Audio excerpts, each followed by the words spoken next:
Hello and welcome to Tea Time. The reading room is now open. In this video, I'm going to look at a book by one of my Ole Miss professors called Informed Teaching Using Data to Improve Educational Performance by Michael Mott, Denise Soares, and Susan McClellan.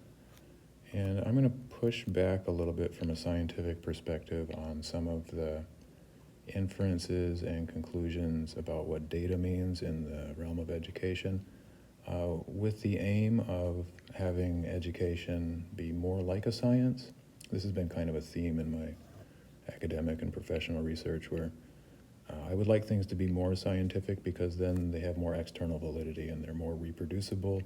They're susceptible to less change and less opinion influence, and then across populations over time we can have more consistency, which I think is a good thing rather than change and sometimes chaotic change. So here we've got an opening paragraph to Introduction to Data-Driven Decision-Making, DDDM, the systemic collection, analysis, and examination, interpretation, and use of multiple forms of data.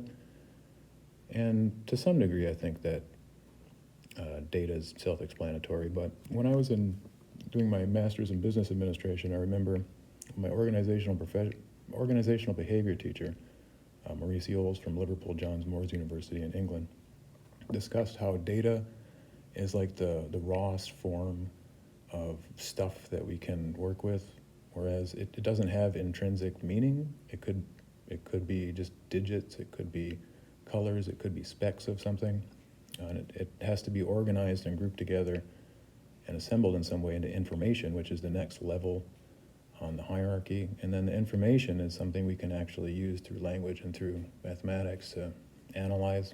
And then it forms knowledge, and that's where we get beliefs and facts and interpretations of facts and things like that. But then there's still a higher level called wisdom, and that's like over time, especially when dealing with a lot of different, maybe divergent takes on what information means or what knowledge means. This is epistemological and sort of methodological stuff, but data itself doesn't actually have meaning. It has to be worked with and distilled and analyzed and interpreted and things before it has meaning. So the data-centered classroom it's almost not necessary to say that classrooms or schools are data-driven, because data could be anything.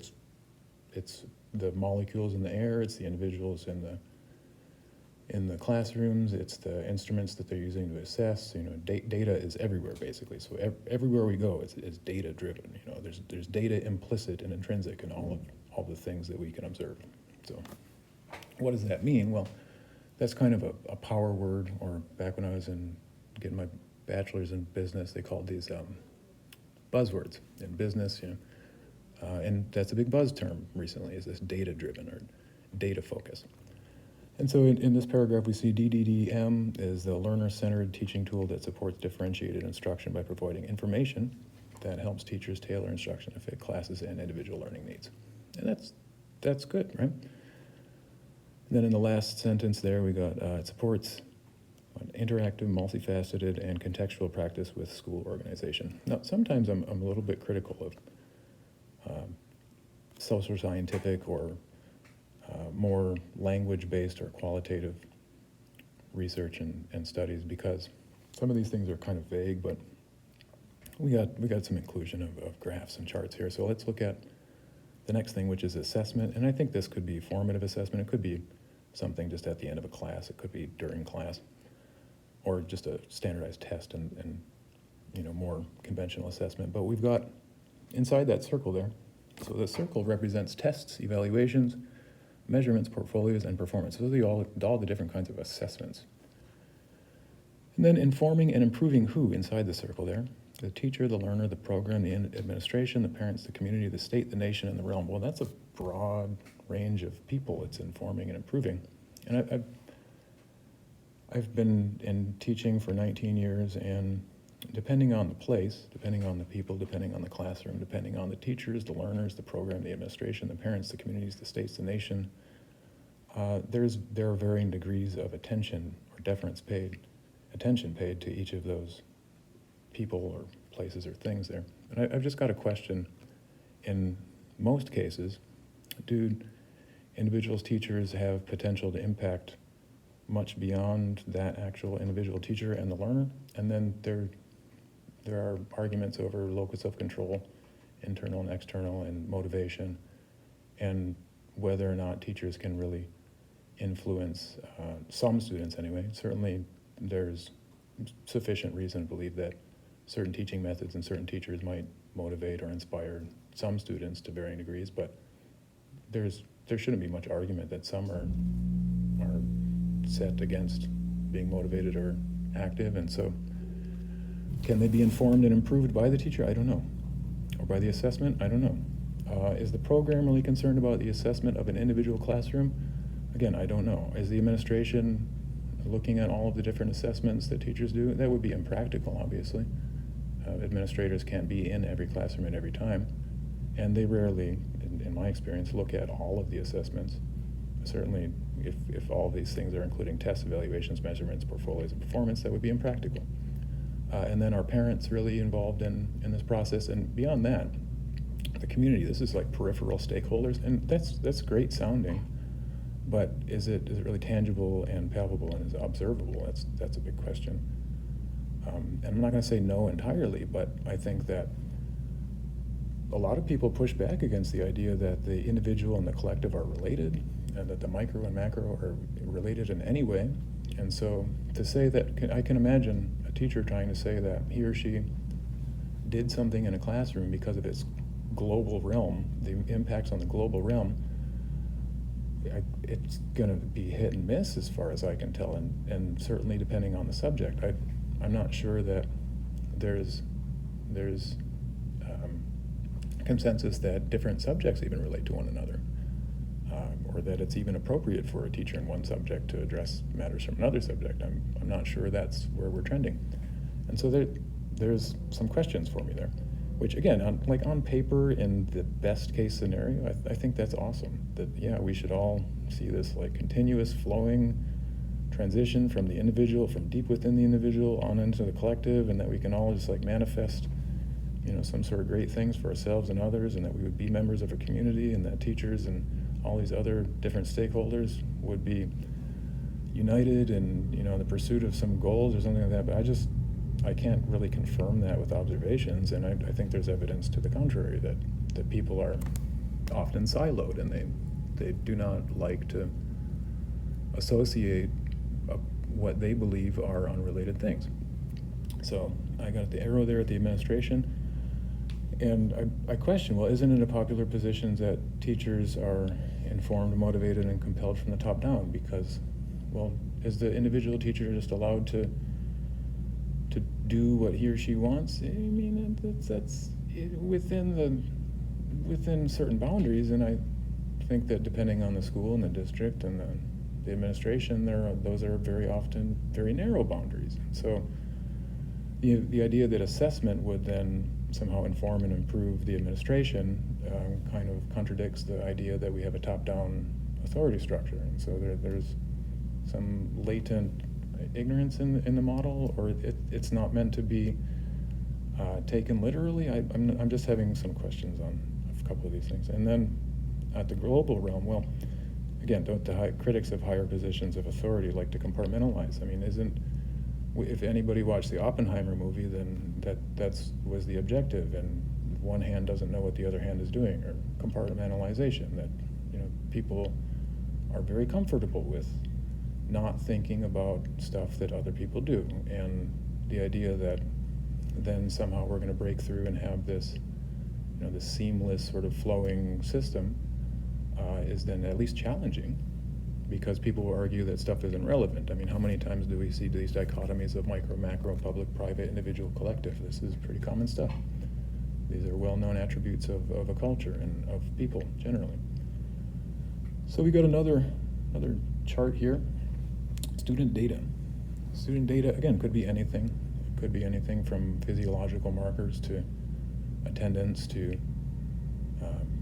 different attitudinal surveys to GPAs and all sorts of different things. Data doesn't have implicit meaning, right? Data is just the raw material out of which we make information, which is then made into knowledge and hopefully, wisdom. And so we've got on the top here, examination of relevant data. Well, what is relevant? I think in the previous slide we looked at what could be relevant to one person might not be to another. And so this could be individual classes, could be state testing, could be SAT or ACT, it could be workforce skills, or macroeconomic or innovation and function. If, again, we're looking at trying to have assessments, which are data, those are sources of data, if the assessments are then informing and improving the global realm and the nation and the state and the community, then these external factors somehow become parts of the system there. But these are all different scales, right? And there are differences in degree and kind in those different types of relevant data. And then who decides what's relevant? Well, I guess that's yet another sticking point. And so then after that, we've got to determine the causes of a learning problem, or maybe determine the causes of a learning problem is first, or I don't know which one in this circle starts first. So we've got to determine the causes of a learning problem. Well, for individuals, it could be multifaceted. You've got endogenous and exogenous factors and internal personality issues, and you've got external factors. And then when there are multiple individuals in a group, well, there are still more combinations and more possibilities. Right, so we got different things like behavior. Are they reading or are they not? Are they doing their homework? Are they not? And then, of course, there are physiological, cerebral, sort of psychological phenomena like learning disabilities. These certainly impact learning outcomes. And then there are the instant environmental factors like classroom environment and peer contact and peer influence and things like that. And then, of course, the teacher has some impact on student learning. Certainly what the teacher delivers and what the teacher has students doing, and the diversity of the ways that a teacher presents information. If it's just lecture, well, then that's not as rich a communication as lecture with activities and different segments of a class split up to do different things, certainly over time. And so teaching approach and method influence that. And then there are those broader environmental factors like culture, like economy, like parental support, like upbringing. And so some of these are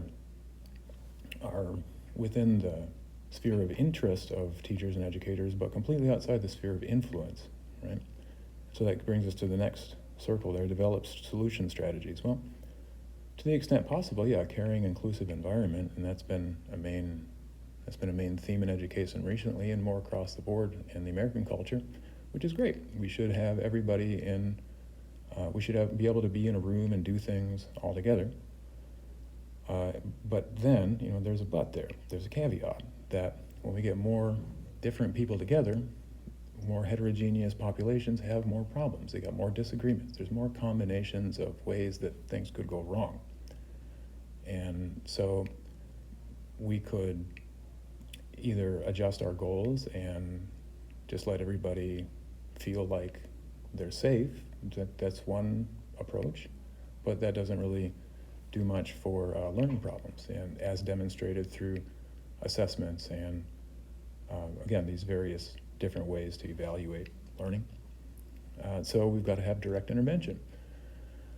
But then there are obstacles to directly intervening in so many cases too, and we've got different standards at a federal government depending on the administration and the regime. They don't want to see referrals and suspensions and time out of class for this many people of this group or that, and so we're set up against some constraints. And so what I've been working with recently is more one-on-one and more direct intervention in a classroom in the immediate instance, where a teacher has to redirect the student, and to some degree, the student's going to push back, like the laws of physics. They're going to push back, and their inertia is at play, and so there has to be some sort of direct intervention. But if that doesn't work, and then administration is unable to directly intervene, and we can't intervene in parents and the larger community, then there's not going to be a success, right? And so the probability of success plummets when there are rigid guidelines towards speech and more, more focus on feelings and less focus on thoughts and behaviors. And so again, they're just constraints, and they're conflicting demands on all these different sides too. And so, and no one person is in charge of what other people do. And so there are all these different hurdles and obstacles. But a simple chart like this, at face value, yeah, that looks great. But there are all of these individual cases that suggest that, well, what about this, and what about that, and what about that? And there could be a larger agenda or a larger set of inferences or conclusions or deductions that are made up over time, but what we're left with is kind of, again, that top-down structure, and there's some room for variance inside of certain boundaries, but there's really very little tolerance for innovation to another degree. And so here's the last circle on that graph there, implement and monitor instructional strategies. Yeah, sure, we can change the pace and the structure, and then we can record the results and adapt.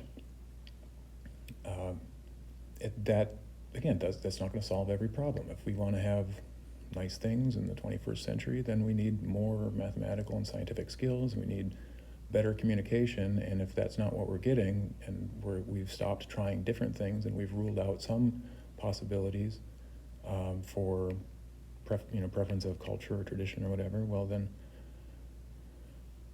I guess we get what we get, and that's fine and good. But if there's also this consistent push for higher test scores and more, for data-driven, then something's got to give at some point. And I think that's where we see a lot of arguments in politics over the nature of education and who's in charge of the system, and the types of ideas that it's spreading.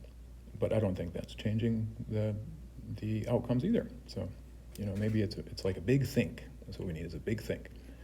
And system change, that this is, sometimes maybe all of the possible solutions are just wrong.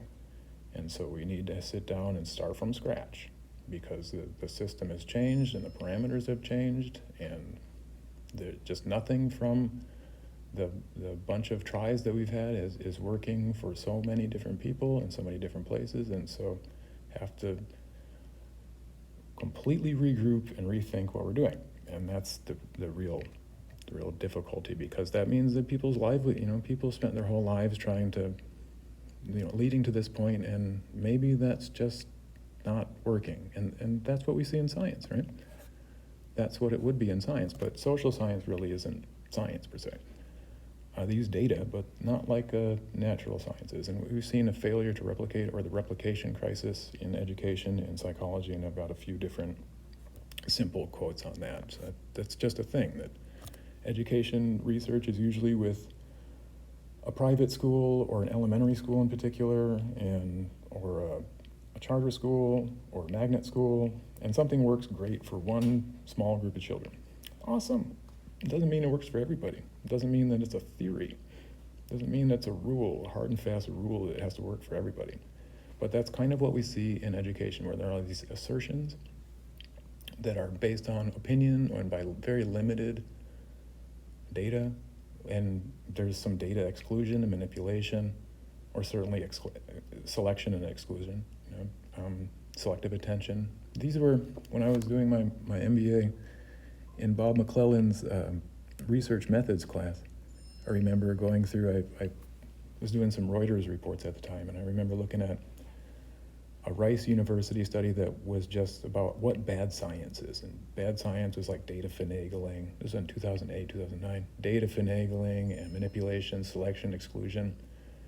Seeking an outcome and then finding the data that support that outcome, or if you've got a really great set of data, and then this other group of, maybe it's a minority of cases that just really don't follow the trend, and you want to produce a report that, is just like really clear. Well, just ignore those cases and cherry pick the data. And so this was bad science, according to the Rice University article. And I through looking around and learning and reading, I noticed that this type of thing happens a lot. right? And sometimes it's innocuous, sometimes it doesn't really have much effect or much harmful impact. Other times it kind of does, and it certainly doesn't demonstrate commitment to facts and truth as we know it, and this even interferes with some biological or physiological sciences where there are just a lot of people, and so like whether a vaccine works so well or is harmful, or whether a medical intervention works cross population with living organisms, different things work for different people. Those are the parameters. And when we want everything to be like rocket science, where it's just this. We know all the variables, and we're working with static materials, and it's just a function. We get this input leads to that output. Well, with people, it's not always that way. And so when we kind of oversimplify, then people get left out. And if inclusion is the big thing, well, then we don't want to leave people out. It includes everybody, all the liberals and all the conservatives and all the independents and all the people of every color and everybody. But maybe inclusion isn't all that popular. Because that would mean people disagree, and some people are going to hold on to beliefs that are falsifiable. And it seems that in educational theory and in psychology, some experts are holding on to beliefs that are falsifiable.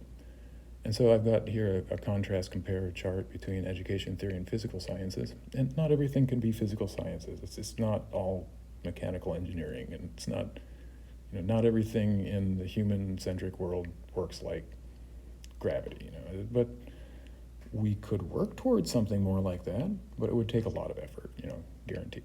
And in the short term, we just have to realize that different people do different things, and there's going to be lack of certainty, and there's going to be ambiguity, and there's going to be variance in a group. But becoming comfortable with that variance is still another difficulty. There's a lot of obstacles in becoming a physical science.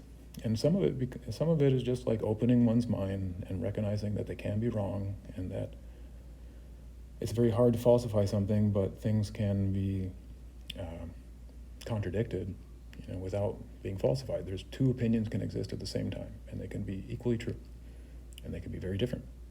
Or multiple viewpoints can exist, and this has been kind of the push in some political segment with viewpoint diversity being on the list of things that some people want.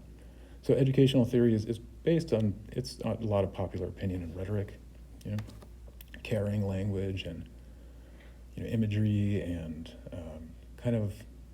it kind of calls up our parental instincts of how to care for people. And that's good. We should care for people for sure. Whereas the physical sciences are more like hard. They're hard. They're they call it concrete, but that's like empiricism. So they're formal, objective observation. And that word concrete doesn't literally mean concrete. It doesn't mean hard. It just means that it's very the perception, the idea of truth or fact is not. It's not really malleable. It's not easy to bend facts in physical sciences. You put these two chemicals together, you get an outcome. You take some elements and you put them under certain conditions and you get some other outcome. That's just what it is. And you can't really falsify. It's hard to say that something else happened, Whereas in education theory, we've got assertions about the meaning of human behavior. It's not just like it's not just a detached observation of behavior, but there's a lot of reading in, and there's a lot of interpretivist methodology rather than constructivist. And what some words mean is often very arguable.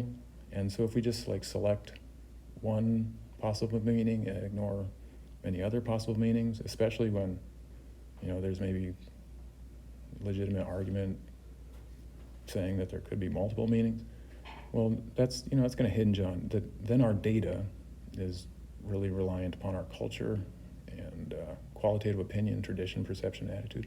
And that doesn't mean it's bad. It just means that it's not truth per se.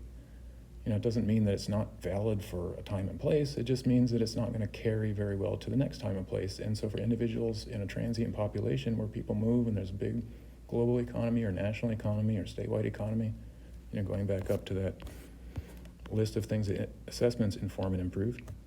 if we're not taking into consideration community-wide, statewide, nationwide, globally, then a person might learn something as in one place, and then they would have to go do the exact opposite in another place. And so that's not like, it's not gonna be great for the national economy, it's not gonna be great for people getting together at large scales. There are downsides. You know, there are upsides at the in the local community, but there are downsides both in the local community because there's a lack of influence from external sources, but there are downsides for individuals, you know, who might go to other places and deal with other people. And other people who might have their own similarly or equally closed-minded or ethnocentric or partial or biased or incomplete views. And so if we got a bunch of almost autonomous, you know, very rigid thinkers, then that's also a recipe for some problems. You know, and so if our objective again is to have care and to include people and to kind of solve problems, well, then having a little bit more flexibility in some places is probably an important part of the goal, important part of the process. So compared to physical sciences, that's careful interpretation of observable phenomena. Anybody can observe it, and the meanings are not all that, they're not that divergent. There are only so many ways to interpret an input and an output, even with people. And one of the constants maybe that educational or social scientific or psychological researchers ignore is that there are multiple possible inferences and multiple possible deductions that could happen from human data, right? And physical sciences aren't going to have much meaning beyond what's replicated. And again, not everything can be physics and chemistry, but what we could do is kind of bridge the gap a little bit more by being more comprehensive. And sure enough, this is very complicated stuff. And I have a preference for simplicity myself, but when I'm confronted with complexity, then that's what it is. And otherwise, I'm just not being a good scientist, you know, like anyway, people should change their mind as information comes that contradicts the belief, or as evidence is arose, as evidence is presented, or at least expand their views, you know, that there is this and there is that, and there are those, and they all exist. And maybe for some context and for some situations, this one's better, maybe that one's better. But altogether, that's sample space. So educational theory is kind of political in nature. We can see transitions through years, and you know, it's a traditional enterprise, but also that tradition relies on but a few years of history at this point. We've had so many changes in the way that schools are structured, and the education laws, and in the way that people attend, and the way that we instruct, the way we present material. There have been technological changes, there have been human changes, there have been so many different changes. But to say that we rely on tradition is that leaves a couple questions. You know, like things are just so different now that what we're thinking is right today has only been right for about maybe 10 years, 15 years, and maybe a few of the things that we think are right today existed in generations past. But since we didn't live a long time ago, it's really hard to say. It's nearly impossible to say. So I think they're political in nature, whereas sciences are apolitical.